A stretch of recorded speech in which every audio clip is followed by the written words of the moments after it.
नमस्कार दोस्तों, स्वागत है आप सबका शिवांश स्टडी पॉइंट में। और आज हम करने वाले हैं क्लास 10th ज्योग्राफी का जो चैप्टर नंबर 7 है उसको पूरी तरीके से मैं डिटेल्ड उसका एक्सप्लेनेशन बताऊंगा, पूरी डिटेल्ड एक्सप्लेनेशन बताऊंगा उसकी, जिसका नाम है राष्ट्रीय अर्थव्यवस्था की जीवन रेखाएं। बच्चों इस चैप्टर के जितने भी मोस्ट इम्पोर्टेंट क्वेश्चन आंसर हैं, जितने भी मोस्ट इम्पोर्टेंट टॉपिक्स हैं जो क्लास 10th की बोर्ड एग्ज़ाम 2021 में होने वाले बोर्ड एग्ज़ाम में जिसमें पूछे जा सकते बच्चों 1 मार्क्स के 3 मार्क्स के, वो सभी क्वेश्चन आंसर्स मैं आपको इस वीडियो में कवर करूँगा और आपको उसकी डिटेल एक्सप्लेनेशन बताऊँगा। और आपको इसको रटाऊँगा नहीं बच्चों, आपको इसको समझाऊँगा, क्योंकि जो जियोग्राफी है उसको रटो मत, उसको समझो। ठीक है बच्चों, तो चलो अब हम आगे बढ़ते हैं अपने टॉपिक की तरफ बच्चों। तो हमारा जो पहला टॉपिक है इसमें वो है क्योंकि देखो हम क्या पढ़ रहे हैं, राष्ट्रीय अर्थव्यवस्था की जीवन रेखाएं। पहले से अंडरलाइन करता हूँ।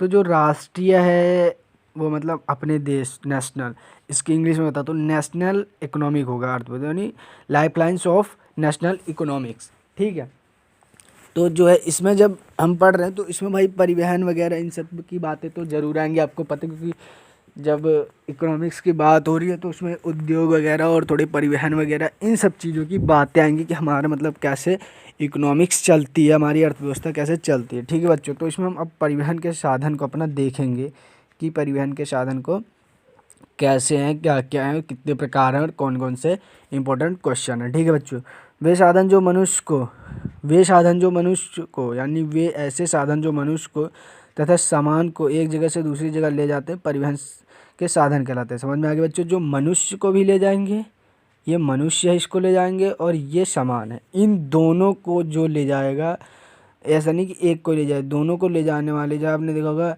एक सवारी वाली गाड़ियाँ होती हैं और एक सामान वाली, तो दोनों को जो ले जाने वाले वो दोनों मिलकर परिवहन साधन कहलाएंगे।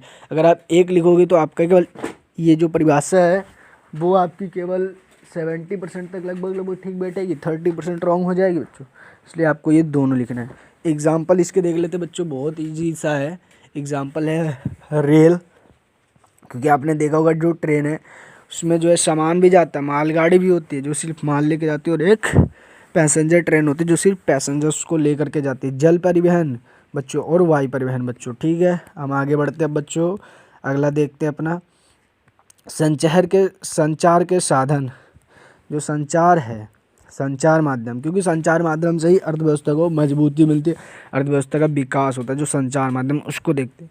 वे साधन जो सूचना, ऐसे साधन या वे साधन जो सूचना, समाचार और संवाद को एक जगह से दूसरी जगह ले जाते हैं ना, जैसे अभी वो क्या था, सामान और यात्रियों को एक जगह से दूसरी जगह ले जाते थे, ये संवाद, समाचार और सूचना को एक जगह से दूसरी जगह ले जाते हैं, संचार के साधन कहलाते हैं। कुछ भी हो सकता है, समाचार पत्र, मीडिया, और आपका बहुत सारे मतलब ऐसे सोशल मीडिया के प्लेटफॉर्म हैं, एप्लीकेशन से जिनका नाम है। ठीक है बच्चों, ये सब है।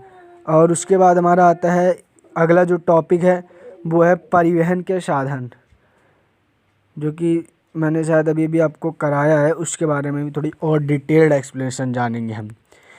ठीक है, तो इसमें क्वेश्चन आता है पाइपलाइन वाला, जो कि 3 मार्क्स में पूछा जाता है, उसको भी मैं आपको कवर कराऊंगा बच्चों। तो स्थल के बारे में देख लेते हैं। स्थल पर सड़क होती है जो परिवहन का साधन है, स्थल पर रेल होती है जो परिवहन का साधन है, और स्थल पर ही पाइपलाइन होती है जो परिवहन का साधन है। इन तीनों में आपको मैं ये जो पाइपलाइन है ये मोस्ट इम्पॉर्टेंट है, 3 मार्क्स में पूछा जाएगा बच्चों आपके बोर्ड एग्ज़ाम 2021 में, उसको मैं कराता हूँ, आपके बोर्ड एग्ज़ाम में पूछा जाता है और बार बार ये क्वेश्चन आता है, तो इसलिए मैं बच्चों आपको ये करवाता हूँ जल्दी से जल्दी। और बने रहिए आप वीडियो के अंत तक, और अगर बच्चों वीडियो अच्छी लग रही है तो प्लीज़ चैनल को सब्सक्राइब कीजिए और वीडियो को लाइक कीजिए। तो हम सबसे पहले अपने सड़क परिवहन को देखते हैं, फिर हम रेल परिवहन को देखेंगे और फिर पाइपलाइन को देखेंगे। सड़क परिवहन अब देख लेते हैं। भारत में सड़कों का जाल आज दुनिया के विशाल सड़क नेटवर्क में से एक है।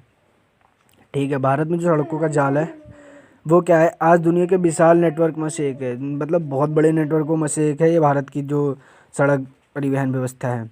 भारत में कुल 2.3 मिलियन किलोमीटर में सड़कें हैं। ठीक है बच्चों, कोई के में नहीं है, मिलियन में है। निर्माण और रखरखाव के मामले में रेल की तुलना में सड़कें बेहतर होती हैं बच्चों, ये भी आपको पता है। क्यों बेहतर होती है? बेहतर इसलिए होती है ना बच्चों, क्योंकि इसमें जो है रखरखाव, लागत, इन सब की निर्माण में जो है रेल की तुलना में कम खर्चे आते हैं और समय कम लगता है, इसलिए ये मतलब एक अच्छी परिवहन व्यवस्था भी मानी जाती है। ठीक है बच्चों, आगे देखते हैं हम। अब देखो वही क्वेश्चन आ गया, रेल परिवहन की तुलना में सड़क परिवहन का महत्व बढ़ रहा है, इसके क्या कारण?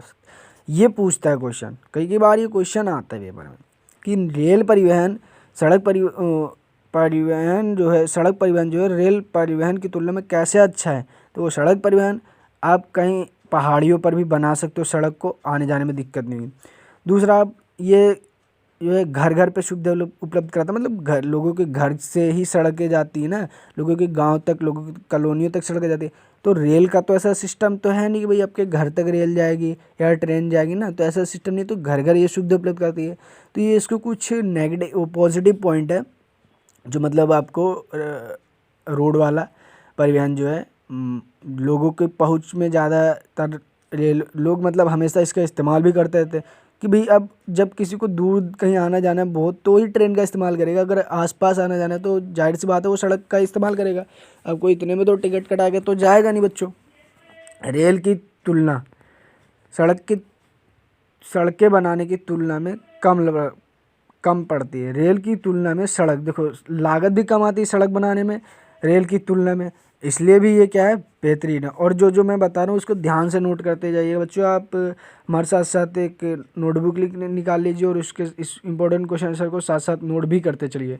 सड़कें उबड़ खाबड़ और विभिन्न भूभागों पर भी बनाई जा सकती है, जहाँ पर रेल परिवहन का जाना मतलब एक तरीके से असंभव टाइप का होता है, वहाँ पर भी सड़कों का मतलब परिवहन अच्छी व्यवस्था उपलब्ध कराती है। ठीक है बच्चों, तो आगे देखते हैं हम अब अपना अगला टॉपिक, और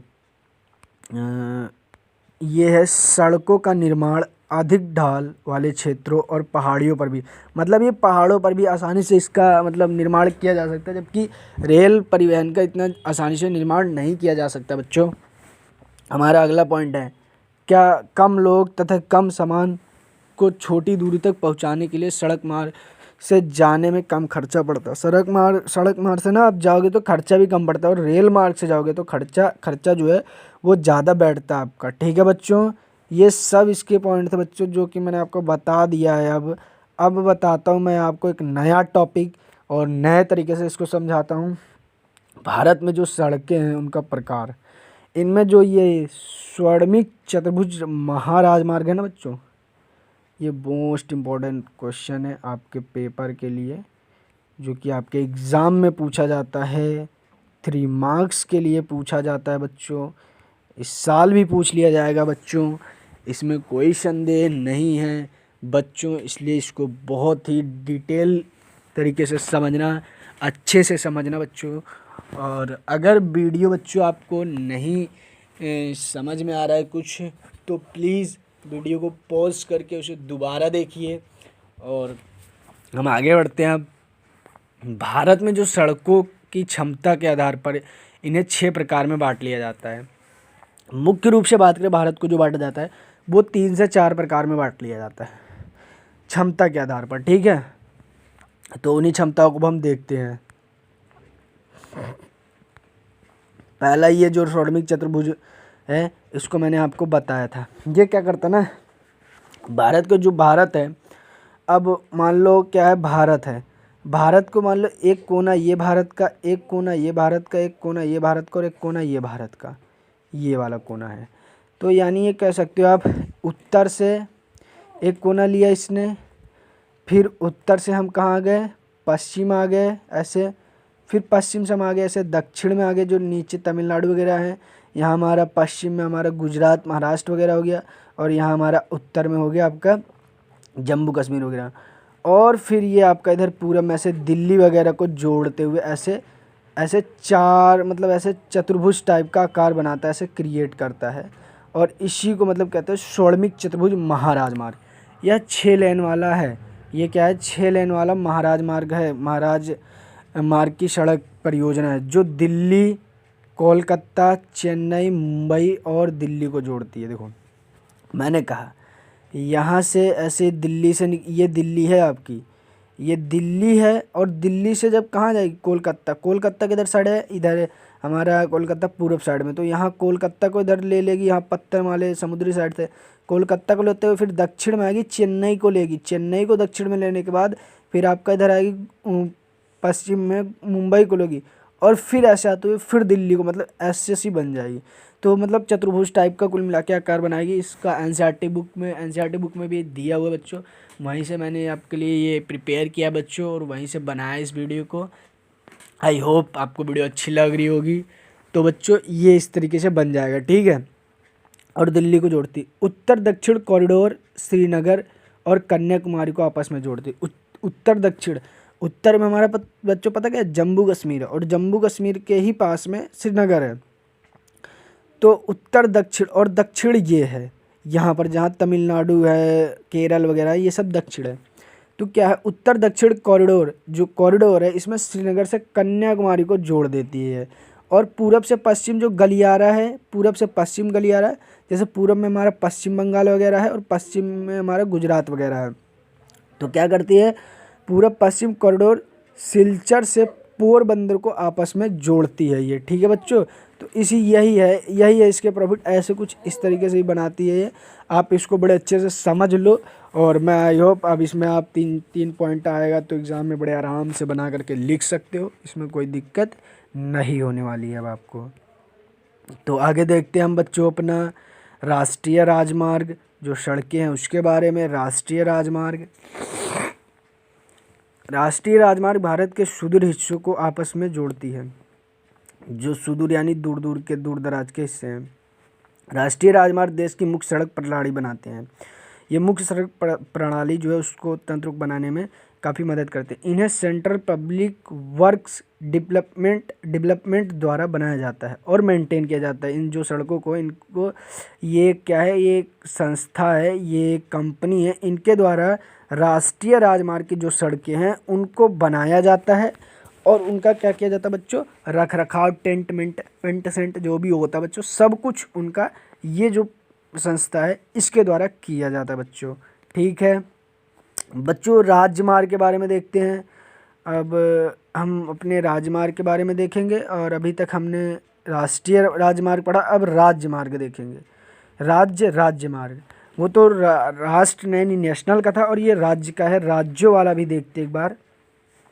राजमार्ग के तहत वो सड़कें आती हैं जो किसी भी राज्य की राजधानी को विभिन्न जिले मुख्यालयों से जोड़ती हैं। देखो इसमें क्या है, मान लो ये किसी राज्य की राजधानी है, यहाँ से कोई सड़क निकली, अब ये क्या करेगी, किसी एक जिले को, यहाँ कोई एक जिला है ऐसे, तो इसको ये ले जा करके यहाँ जोड़ देगी, ठीक है बच्चों, समझ में आया। मतलब राज्य की जो राजधानी है उसको राज्य के जो जिले हैं उससे जोड़ने का काम करती है ये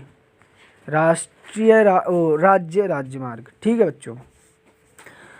तो मुख्यालय से जोड़ती, इन्हें स्टेट पब्लिक वर्क्स डेवलपमेंट द्वारा बनाया और मेंटेन किया जाता है। इन्हें कौन बनाता है, इनको ना जो बनाता है, ये जो रोड थी इनको बनाता है स्टेटमेंट पब्लिक वर्क्स डेवलपमेंट द्वारा बनाया जाता है, और इनका मेंटेन किया जाता है, ठीक है बच्चों आगे बढ़ते हैं। अब हम अपना अगला टॉपिक है अन्य सड़कें। देखो अन्य सड़कें के बारे में देख लेते हैं फटाफट हम।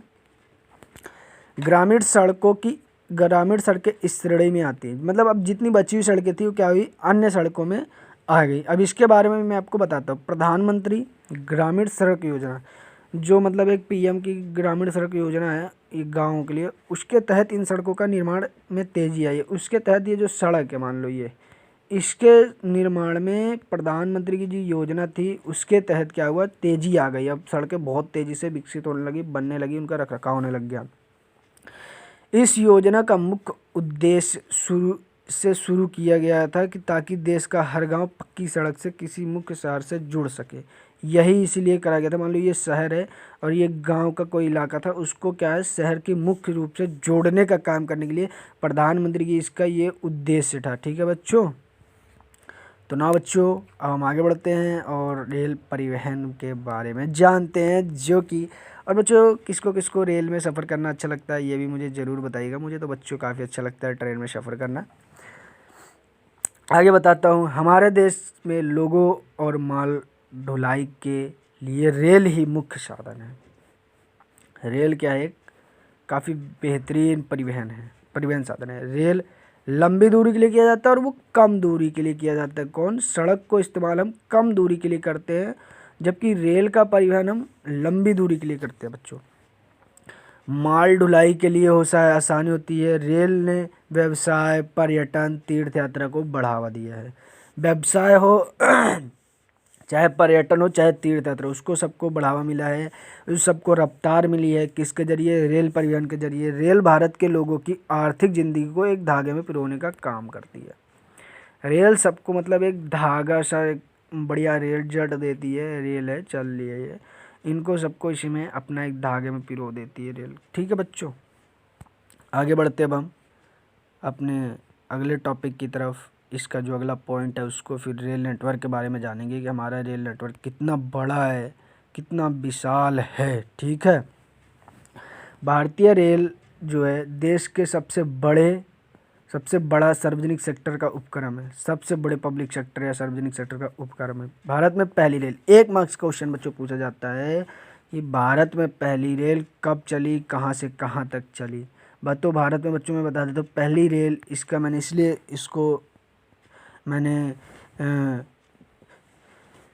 क्वेश्चन को स्पेशली निकाल करके इसमें डाला था, मैंने कवर किया था, क्योंकि मुझे पता था ये क्वेश्चन पूछा जाता है बच्चों, और आपके कॉम्पिटिटिव एग्ज़ाम में भी इस क्वेश्चन को पूछा जाता है। तो भारत में पहली रेल मुंबई से ठाणे के बीच 1853 में चली थी। 1853 में ये ट्रेन चली थी, जो कि कहाँ से कहाँ तक चली थी? मुंबई के ठाणे से लेकर के पहली रेल मुंबई से ठाणे तक चली थी। ठीक है बच्चों, अब रेल नेटवर्क के बारे में जानते हैं। भारतीय रेल तंत्र में ना बच्चों आप देखोगे 7,031 स्टेशन है। ठीक है बच्चों, 7,031 स्टेशन, जो कि बहुत बड़ी संख्या, आप देख सकते हो काफ़ी बड़ी संख्या में भारत का रेल नेटवर्क फैला हुआ है। तो आगे अब हम बात करते हैं इस रेल नेटवर्क के बारे में। 7,000 मैंने बता दिया स्टेशन है, रेलवे स्टेशन, जो 63,231 किलोमीटर लंबे जाल में फैले हुए हैं। 31 मार्च 2000, मैंने ये डेटा लिया था, मैंने कहा डेटा बच्चों को थोड़ा समझ में आएगा, इसलिए मैंने डेटा को भी कवर किया इस वीडियो में। मैंने थोड़ा आपको समझाने के लिए इस डेटा को निकाला, और आपके एनसीईआरटी बुक में भी ये डेटा शायद है, तो आप एनसीईआरटी बुक अगर नहीं पढ़ी है तो आप इस वीडियो को देख लोगे तो स्पेशली आपका काम हो जाएगा पेपर के लिए। और बच्चों आप एक बात और बता दो बच्चों, एसएसटी में 90+ स्कोर करना काफ़ी इजी होता है। आप हमारे साथ वीडियो में बने रहिए और हम आपको ना बताएंगे कि आप एसएसटी में कैसे 90+ स्कोर कर सकते हो बोर्ड एग्ज़ाम में। काफ़ी इजी होता है। आप जितना टाइम अगर मैथ को देते हो उसका 1.4, जिसको कहते हैं ना, उसका आधे का आधा टाइम भी अगर आप एसएसटी को देते हो तो बड़ी इजली तरीके से 90+ स्कोर एसएसटी में कर सकते हो। और मैं आपको इन सभी के लिए जितने भी 2021 है उसके लिए जितने भी स्टडी मटेरियल सब कुछ प्रोवाइड कराऊंगा, और सभी अपडेट्स आपको समय समय पर देता रहूँगा बच्चों। आंकड़ों के अनुसार भारतीय रेल के पास, अब देख लो 2004 के आंकड़े जो है ना, उसके अनुसार क्या है, भारत के जो रेल है ना उसके पास 7,817 इंजन्स हैं ट्रेन के बच्चों, और 5,331 पैसेंजर सेवा वाहन और 4,904 अन्य कोच वाहन। और आप देख सकते हो यहाँ पर कितनी बड़ी संख्या है, बहुत बड़ी संख्या है बच्चों। ये आप यूँ कह सकते हो 2,28,170 वैगन है, वैगन। ठीक है बच्चों, तो आगे बढ़ते हैं अब हम अपने अगले टॉपिक की तरफ। रेल का विकास देखते हो हम, रेल का विकास कैसे हुआ। भारत रेल का जो है वो 16 जोन में भारत ने बांट दिया है भारतीय रेल को। भारत में रेल का विकास यहाँ की भौगोलिक, आर्थिक, मतलब बच्चों ये भौगोलिक दिशाएं आप बहुत देखते हो, बहुत भारत की विविधतापूर्ण है ना बच्चों, और ये आर्थिक है और ये प्रशासनिक है। तो तीनों जो है परिस्थितियों को ये प्रभावित करता है, रेल का जो ये सिस्टम है, ठीक है। अब आगे बढ़ते हैं हम बच्चों, पाइपलाइन के बारे में देखते हैं। पाइपलाइन जो कि मैंने कहा था, ये जो पाइपलाइन है बच्चों बहुत मोस्ट इम्पॉर्टेंट क्वेश्चन है, जो कि 3 मार्क्स का आपके एग्ज़ाम में पेपर में पूछा जाएगा, ठीक है बच्चों। तो आप इसको देख सकते हो, और मैं अभी आपको बता दूं, आपके एग्ज़ाम में पूछा जाएगा 3 मार्क्स के लिए बच्चों। इसमें कुछ नहीं, आप इजीली समझ सकते हो, आप इजीली, मैं आपको समझाऊंगा, आप इसको पढ़ करके ही आराम से मार्क्स ला सकते हो। कुछ वर्षों पहले तक पाइपलाइन का उपयोग केवल पानी की सप्लाई के लिए किया जाता था पहले, लेकिन अब क्या है, पाइपलाइन का उपयोग कच्चा तेल, मतलब जितने भी लिक्विड मटेरियल्स हैं उन सबको, पेट्रोलियम उत्पाद और प्राकृतिक गैस सप्लाई के लिए भी होने लगा है, ठीक है बच्चों। ये पॉइंट आप 2 लिख सकते हो इसमें, और अभी मैं और आपको 2-3 पॉइंट बताता हूँ ऐसे जो आप लिख सकते हो। कुछ ठोस पदार्थों के सलरी के रूप में पाइपलाइन से सप्लाई किया जाता है। बरौनी, मथुरा, पानीपत जैसे स्थानों में पर तेल रिफाइनरी का निर्माण पाइपलाइन के कारण ही संभव पाया। आज गैस पर आधारित उर्वरक प्लांट के कारण ही बन पाए हैं, ठीक है, पाइपलाइन के कारण बन पाए हैं। पाइपलाइन को बिछाने में बहुत अधिक खर्चा तो आता है, लेकिन एक बार अगर बिछा ले तो ना, तो चलाने में बहुत कम से कम खर्चा आता है, बस ये है। यानी एक बार लगाओ और सालों साल तक चलाओ, ये कुछ सिस्टम बन जाता है पाइपलाइन का बच्चों। भारत में पाइपलाइन के 3 मुख्य नेटवर्क ऊपरी असम से गुवाहाटी होते हुए कानपुर, बरौनी और इलाहाबाद तक है। इसकी बरौनी में से राजबंद होते हुए हल्दिया तक, राजबंद से मौरीग्राम तक, गुवाहाटी के सिलीगुड़ तक शाखाएं भी हैं, ठीक है बच्चों। दूसरा नेटवर्क देखते हैं कहाँ से कहाँ तक है। दूसरी शाखा गुजरात के सलाया से विरमगांव, मथुरा, दिल्ली, सोनीपत होते हुए पंजाब के जलंधर तक है। इसकी शाखा कोयली और चस्कू तक जाती है, ठीक है, ये जो शाखा है, ठीक है। अगली शाखा गुजरात के हजीरा से निकलने वाली गैस पाइपलाइन के माध्यम से मध्य प्रदेश के विजयपुर होते हुए उत्तर प्रदेश के जगदीशपुर को जोड़ती है, ठीक है बच्चों। ये था 3 इसकी प्रमुख जो है, मतलब यूँ कह सकते हो शाखाएं, जो कि आपको निकलते हुए क्या करती है। इसकी शाखाएं राजस्थान का कोटा, उत्तर प्रदेश का शाहजहांपुर, बबराला और अन्य स्थानों तक जाती है। अब जल परिवहन के बारे में देखेंगे। जल परिवहन जो कि एक मोस्ट इम्पॉर्टेंट टॉपिक है, ये भी काफ़ी हमारा, ठीक है। तो जल परिवहन के बारे में भी हम देखेंगे। और जल परिवहन जो कि आपके एग्ज़ाम में मैप वर्क से भी क्या पूछा जाएगा, जल परिवहन से आपसे मैप वर्क के बारे में। समुद्री पत्तन जो है, पोर्ट्स जो है, मतलब समुद्री पत्तन मतलब जहाँ पे आके जहाज़ रुकती है ना, उसे बंदरगाह या समुद्री पत्तन कहते हैं, तो वही है, और वही आपसे पूछा जाएगा, और उसी के बारे में आपको बताऊंगा इस टॉपिक में, जल परिवहन में।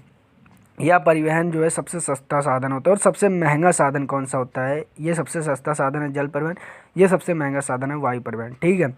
जल परिवहन भारी और विशाल सामान को ले जाने के लिए अत्यंत उपयुक्त है। जल परिवहन मैंने बता दिया, इसमें ईंधन की कम खपत है, इसमें ईंधन भी बहुत कम लगता है और पर्यावरण को नुकसान भी नहीं पहुंचाता, इसलिए ये जो है जल परिवहन ये काफ़ी बेहतर माना जाता है, ठीक है बच्चों। भारत में अंतःस्थलीय नौचलन मार्ग 14,500 किलोमीटर लंबा है, लेकिन इसमें से केवल 3,700 किलोमीटर मोटर चलित बोट के लायक है। इसमें से इतने ही किलोमीटर जो है मतलब जहाज़ों को चलने के लायक है, ठीक है। आगे देखते हैं अब हम बच्चों अपना निम्नलिखित जलमार्गों को राष्ट्रीय जलमार्ग घोषित किया गया है। इलाहाबाद और हल्दिया के बीच गंगा मार्ग, ये हमारा सबसे बेहतरीन है। नौगम जलमार्ग संख्या 1। सदियस और धुबरी के बीच ब्रह्मपुत्र मार्ग जो है ये है, ठीक है। हमारा ब्रह्मपुत्र मार्ग एक गंगा का मार्ग, ये 2 मार्ग जो है मतलब इस तरीके से हमारे करे गए हैं।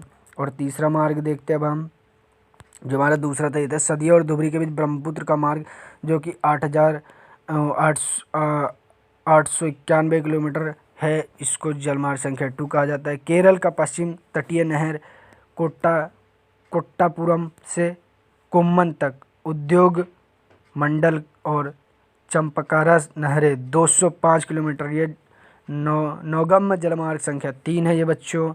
और इसके बाद आगे देखते हैं हम अपना गोदावरी, कृष्णा, सुंदरबन, बराक, बकिंघम कैनाल, ब्रह्मणी, पूर्व पश्चिम नहर और दामोदर घाटी नहर का नाम अन्य सक्षम जलमार्गों की श्रेणी में आता है। जो सक्षम जलमार्ग की श्रेणी है ये वाली, ठीक है बच्चों।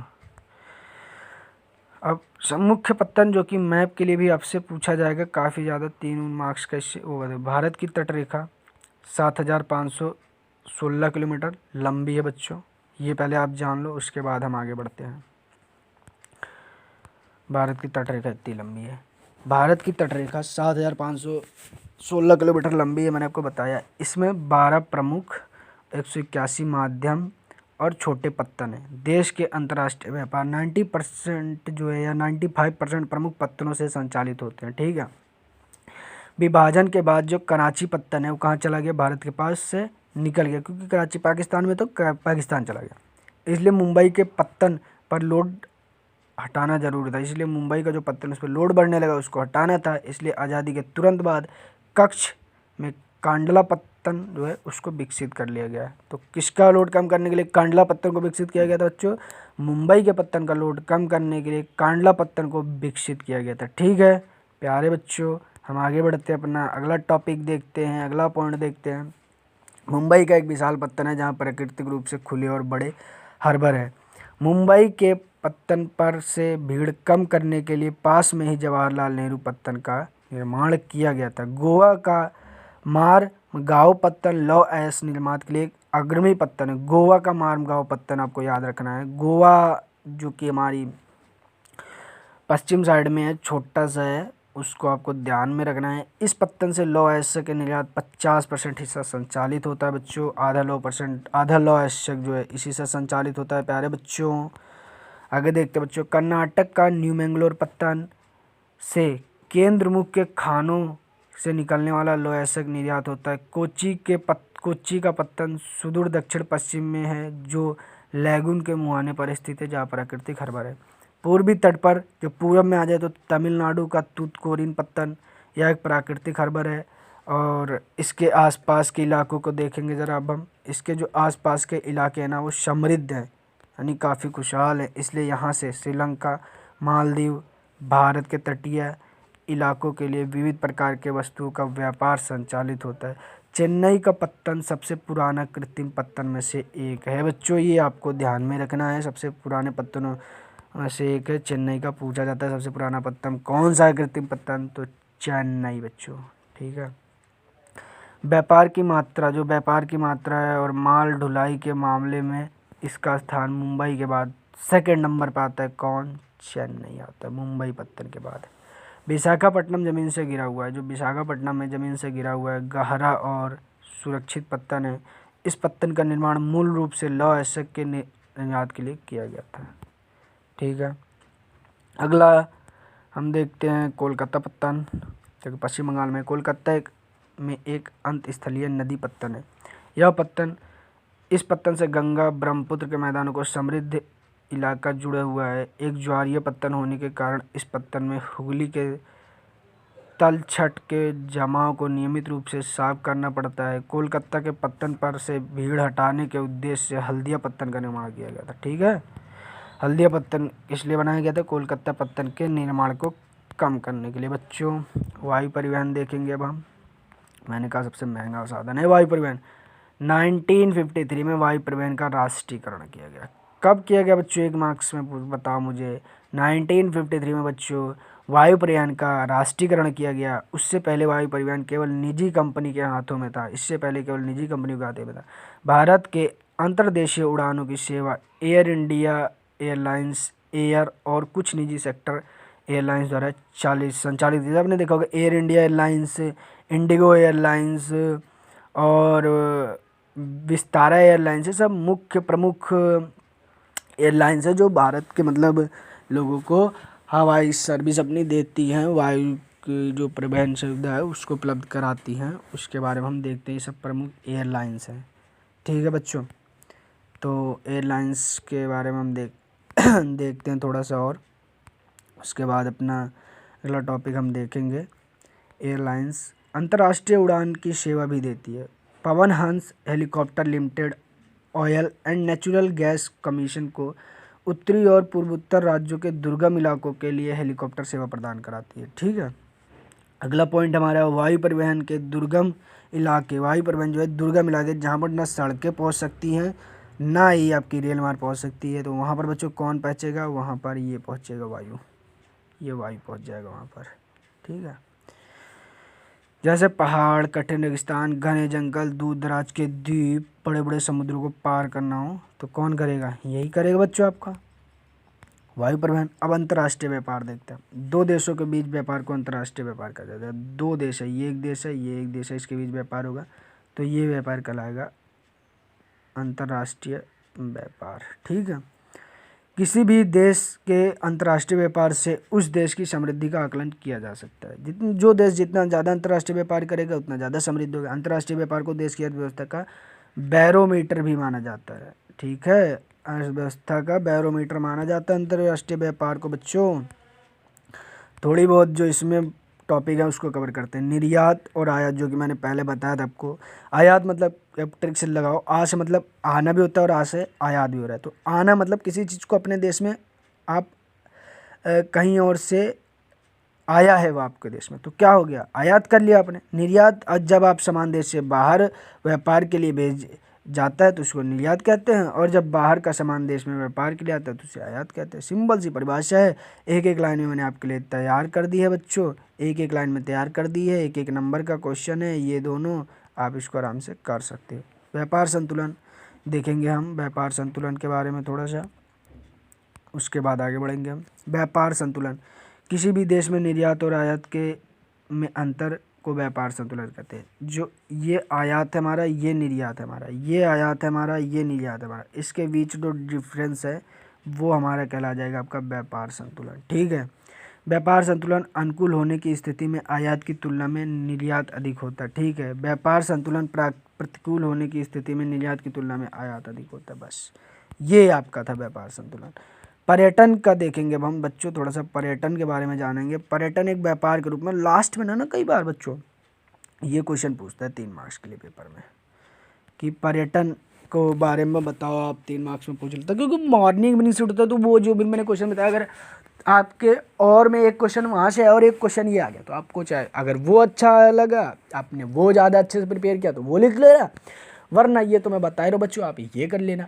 आपके 3 मार्क्स कहीं नहीं गए। इस तरीके से एक एक नंबर के जो 2 क्वेश्चन आएंगे वो भी आप कर लो, और इस तरीके से 5 नंबर आराम से आप इस चैप्टर से उठा लोगे और आपको अच्छे से मार्क्स उठ जाएंगे और आप 90+ करने में कामयाब हो जाओगे। एसएसटी में 80+ मार्क्स अब आप प्यार से उठा लोगे बच्चों। एवरेज स्टूडेंट के लिए ये आएगा बच्चों, एवरेज स्टूडेंट को हमें हम कैसे बड़े स्टूडेंट में उन्हें कवर करें। 2003 की तुलना में 2004 में विदेशी पर्यटकों की संख्या में 23% वृद्धि हुई है, 23.5% इंक्रीज हुआ है। इससे विदेशी मुद्रा भंडार में 21,808 करोड़ 28 करोड़ रुपए आए, मतलब भारत आए।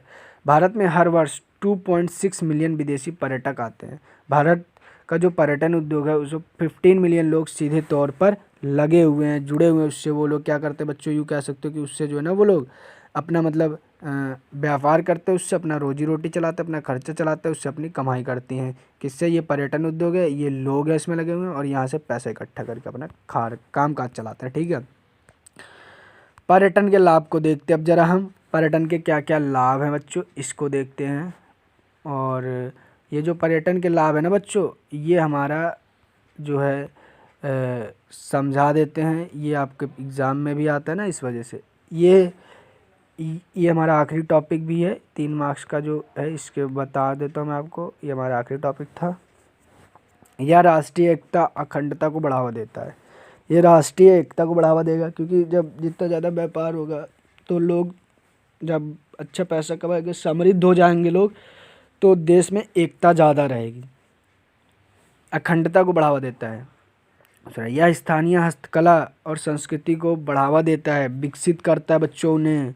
ठीक है, अगला जो हमारा पॉइंट है वो है यह स्थानीय हस्तकला को बढ़ावा देता है। मैंने कह दिया पर्यटन के द्वारा दूसरों देशों के जो लोग हैं वो लोग हमारी संस्कृति को विस्तृत रूप से समझ पाते हैं और पर्यटन से हम अच्छी मतलब देश की अर्थव्यवस्था बढ़ती है पर्यटन से। और लोगों की काफ़ी लोग इससे जो जुड़े हुए हैं उनको कई तरीके के बुनियादी सेवाएं जो है मिल जाती हैं इससे। ठीक है बच्चों, तो इसी के साथ ये हमारा चैप्टर कंप्लीट होता हुआ बच्चों। और इसमें मैंने सारे जो मोस्ट इम्पोर्टेंट क्वेश्चन आंसर्स थे, जो मोस्ट इम्पोर्टेंट टॉपिक थे वो सब कवर किया बच्चों।